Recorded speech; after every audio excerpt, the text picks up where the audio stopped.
ক্যাফেটা তো বেশ সুন্দর। এখানেই তো দেখা করতে বলল। আচ্ছা, ওই কোণের টেবিলটায় সিগারেট টানছে। হ্যাঁ, ওই নিশ্চয়ই সেনজিনি। তবে ছবিতে যতটা সুন্দরী বলে মনে হয়েছিল ততটা লাগছে না, কেমন ক্লান্ত ছাপ চোখে মুখে। তবু টাইট জিন্স, নীলচে টপ আর পায়ের উপরে পা তুলে বসার কি ভঙ্গি! না, ওই সেনজিনি না হয়ে যায় না। দেখি। এক্সকিউজ মি, আপনি নিশ্চয়ই সেনজিনি দে? কি মনে হচ্ছে? এখানে আমার মতো আর কাউকে নিশ্চয়ই তোমার চোখে পড়ছে না। তাছাড়া তুমি তো বেতনুর কাছে আমার ছবি দেখেছ, দেখোনি? হ্যাঁ, দেখেছি। মানে ছবিতে দেখার নিজের চোখে। কেন? তোমার চোখ কি বলছে? পাল্টে গেছি? চেনা যায় না এতটাই পাল্টে গেছি? না না দিদি, এভাবে নিচ্ছেন কেন? প্রথমবার দেখা হলেও কনফিউজ তো একটু লাগেই। আবার দিদি ফিদি বলা শুরু করলে কেন? আমি যে তোমার চেয়ে বয়সে বড় সেটাকে মনে করিয়ে দিতেই হবে। সরি, তাহলে তোমায় নাম ধরেই ডাকে। I am sorry Senjini. এত তাড়াতাড়ি সরি বলে ফেললে? আমি কিন্তু সহজে সরি বলি না। In fact I never say sorry. যাকে ঘাবড়ে গেলে নাকি? আরে আমার কথাবার্তাই এরকম। তবে তোমার আমাকে দিতে বলার একটা জাস্টিফিকেশন আছে। আমরা তো আফটার অল একই পুরুষের দুজন নারী। সেসব পুরনো দিন হলে আমরা একসঙ্গেও থাকতে পারতাম এক ছাদের তলায়। আরে দাঁড়িয়ে কেন? আমি কি তোমার স্কুলের টিচার? তোমার পানিশমেন্ট দিয়েছি? না না, বসো বসো, চেয়ারটা টেনে নিয়ে বসো। Take it easy Malavika, take it easy. Cigarette খাও?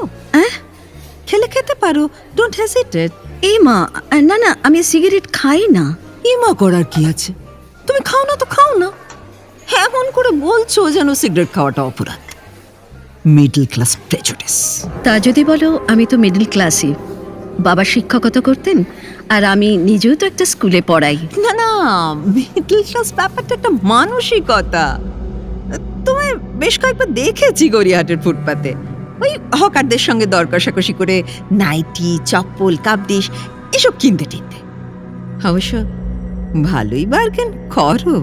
মানে তুমি আমায় কই, আমি তো দেখিনি তোমায়। দেখবে না, আমাকে দেখবে না, কিন্তু আমি তোমায় দেখব। তোমার সব খবরই রাখি। তোমার ব্যাকগ্রাউন্ড, রিসেন্ট অ্যাক্টিভিটি, কোথায় যাও, কি করো। সে কি, তুমি কি আমার উপরে নজর রাখছো নাকি? না, ওই মাঝে মাঝে। যাকে যাকে, বিতনু তাহলে এখন ভালোই আছে, কি বলো? আমি ভালোই রেখেছো ওকে। খবর পাই ওকে আজকাল অনেক রিল্যাক্সড লাগে। চোখে মুখের চেহারাই নাকি পাল্টে গেছে। আমার খপ্পর থেকে বেরিয়ে বেচারা হাঁপ ছেড়ে বেঁচেছে। লাইফটা হেল করে দিয়েছিলাম তো। ওর দরকার ছিল তোমার মতো ওই টিপিক্যাল ভালো মেয়ে। কিসব বলে না, গৃহকর্ম নিপুণা, শান্তশিষ্ট, ধৈর্যশীলা ঘরোয়াটাই। বিতনুর তাহলে অবশেষে ঠিকঠাক একটা লাইফ পার্টনার জুটলো, যাকে বলে অর্ধাঙ্গিনী। তুমি কি আমায় এইসব শোনাবে বলেই আজ ডেকে এনেছো? না না, হাজারো, তুমি এখনো লিগ্যাল ওয়াইফ। এসব শুনতে নিশ্চয়ই তোমার ভালো লাগছে না? না, লাগছে না। আসলে আমি একটা খুব দরকারি কথা বলার জন্যই তোমাকে ডেকেছি। কিভাবে যে বলবো ঠিক বুঝতে পারছি না। আচ্ছা, বিতনু আমার কথা তোলে? আমার কথা কিছু বলে? কোনো অভিযোগ টভিযোগ? না তো, সে কি অভিযোগ করার মতো লোক?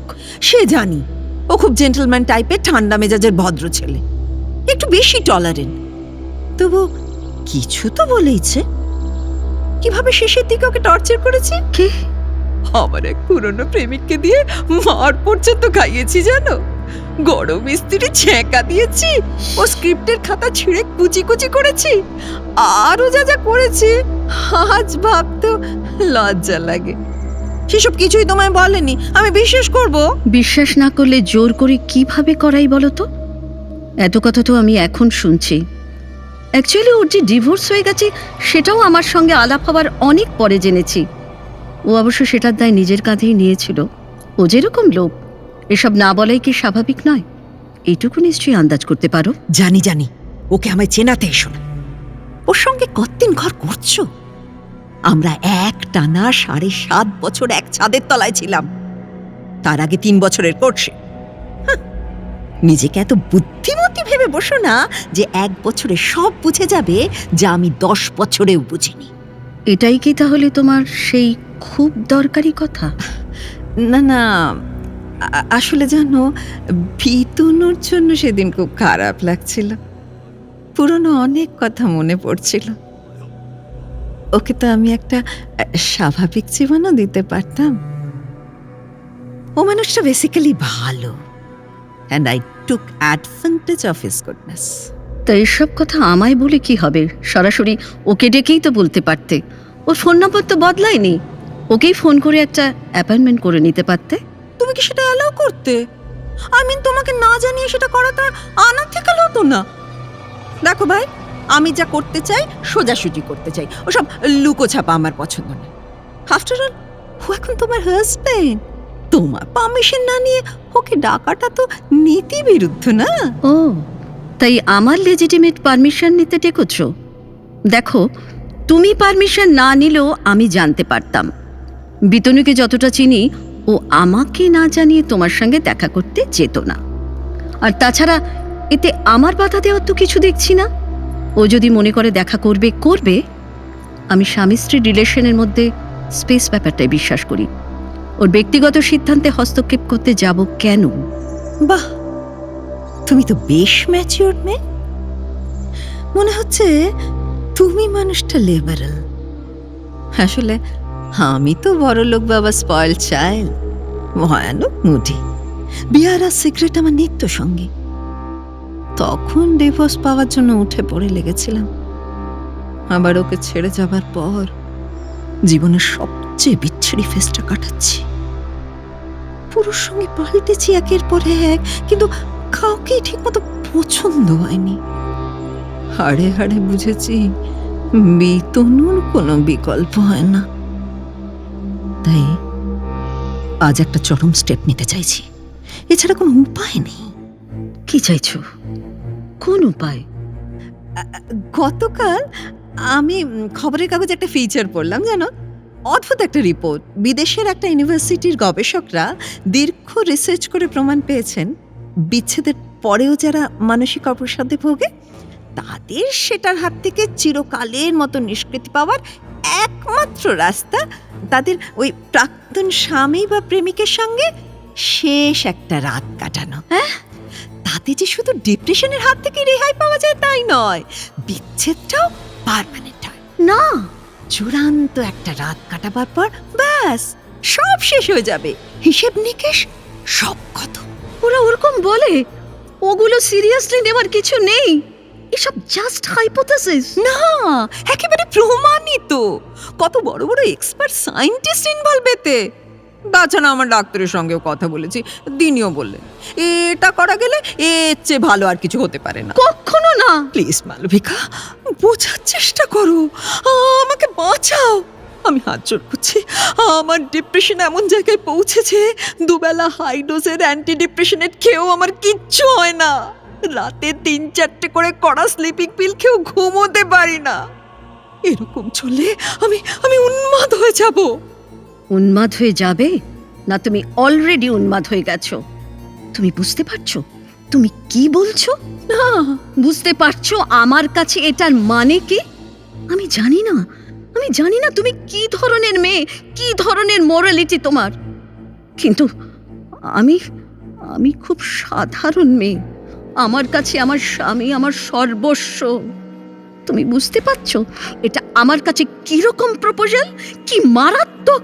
নো মাই ডিয়ার, তোমাকে পারতেই হবে। একটা জীবন বাঁচাতে। আমি পারবো না। আমি জানি তুমি খুব ভালো মেয়ে, আমার চেয়ে লক্ষ গুণ ভালো, বড় মনের। এটুকু উদারতা তোমার কাছে আশা করি মালবিকা। এত উদারতা আমার নেই। বাঁচাও, বাঁচাও মালবিকা, তোমার কাছে ভিক্ষা চাইছি। এরপর আর তোমাদের ত্রিসীমানার মধ্যে আমায় কোথাও দেখতে পাবে না, বিলিভ মি। কোনো লাভ নেই, আমায় তোল্লাই দেওয়ার চেষ্টা করো না সেনজিনি। আমি মহান হতে চাই না, আর এত উদারতাও আমার মধ্যে নেই। আমার কিচ্ছু করার নেই। কেন কেন আমি তোমায় বাঁচাবো? তুমি আমার কেউ না। কেউ না, কিন্তু একটা মানুষের কাছে আরেকটা মানুষকে কিছু চাইতে পারে না। সরি, তোমার প্রপোজালটা তো ঠিক মানুষের মতো নয়। Listen Malavika, listen. No, I can't help you. Good bye. Malavika, Malavika শোনো, শুনে যাও মালবিকা।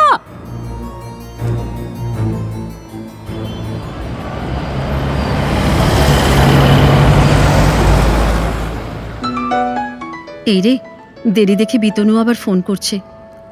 হ্যালো। আরে না না, আসলে স্কুলে একটা মিটিং ছিল, তারপর আবার জ্যামে ফেসে গেছি। হ্যাঁ হ্যাঁ হ্যাঁ, তুমি বেরিয়ে পড়ো। আমার কাছে তো একটা চাবি আছে, কোনো প্রবলেম হবে না। রাখি তাহলে।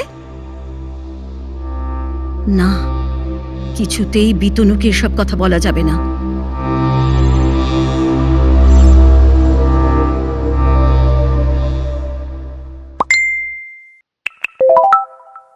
কি মুশকিলে পড়লাম আমি।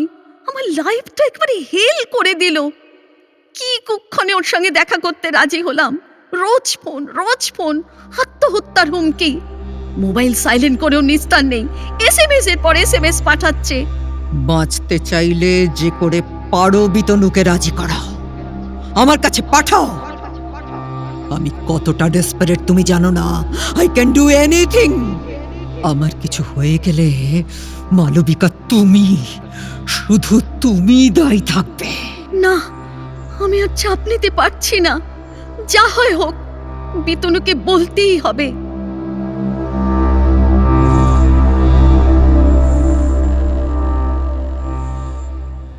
বিতনু, বিতনু প্লিজ, আমার মুখ চেয়ে তুমি রাজি হও। Please please Bitanu.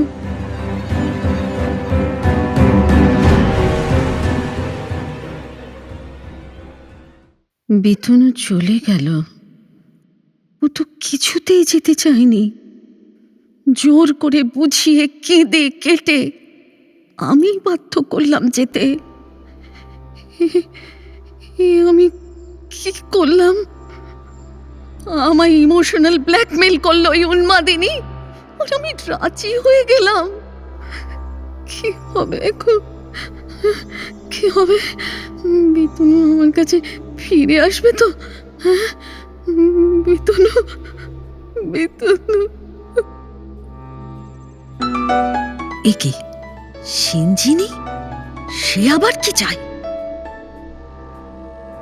হ্যাঁ, বিতনুকে এইমাত্র রওনা করিয়ে দিয়ে এলাম, আর কিছুক্ষণের মধ্যেই ও তোমার কাছে পৌঁছে যাবে।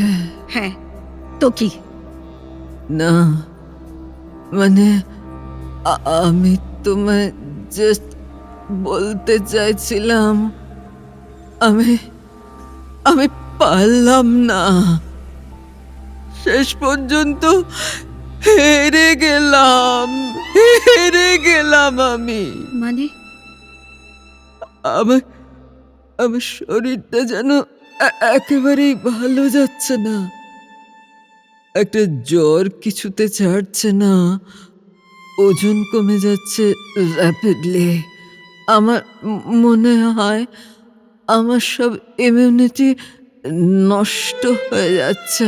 কি কি বলছো তুমি? হ্যাঁ, খারাপ কিছু সন্দেহ করছি, খুব খারাপ।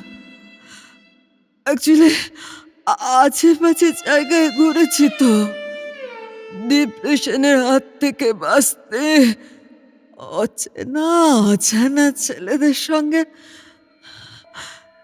সন্দেহ করছি আমি পজিটিভ। শয়তানি, পিশাচি। কিন্তু বেঁচে গেছো তো, তোমরা দুজনেই বেঁচে গেছো। আমার আমার কেমন মনে হলো বিতনুর উপর আমার আর কোনো অধিকার নেই। ওর দিকে তাকিয়ে মনে হলো ও আমাকে ভুলে গেছে। ওর ওর চোখে মুখে আমি আর কোথাও নেই। ইনফ্যাক্ট আমি আর কোনোখানে কোথাও নেই।